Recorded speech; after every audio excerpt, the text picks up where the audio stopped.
Last month, someone bought a house on Cape Cod for $64,000. Somebody else, they spent $7.5 million. Same peninsula, same 30 days. Let me show you what June actually looks like out here.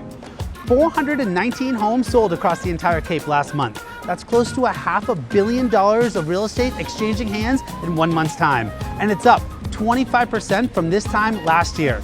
So if it seems like everyone is buying or selling right now, you're not wrong. Well, here's one thing that gets people. 4 in 10 homes go under agreement within the week.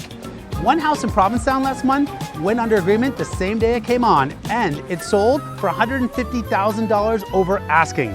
So when people ask me, hey, is the market still hot? Yeah, for the right house, priced right, it'll be gone before the weekend ends.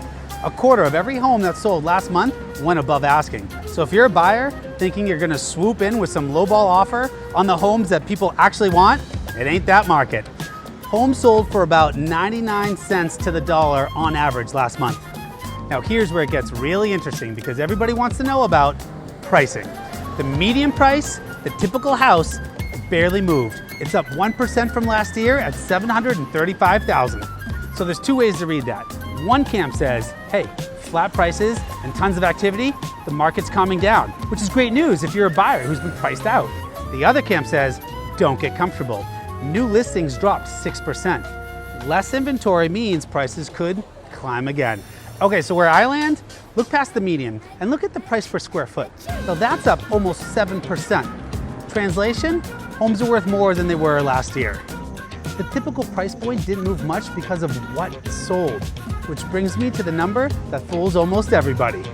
You'll hear that the average Cape house sells for $989,000, but the typical, $735,000. That is a $250,000 price gap, and it exists because of a handful of monster sales, like that $7.5 million one we talked about in Barnstable. It yanks the average way up.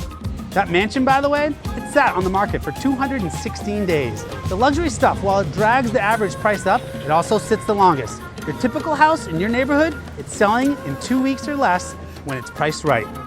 And it's not one market, it's 15.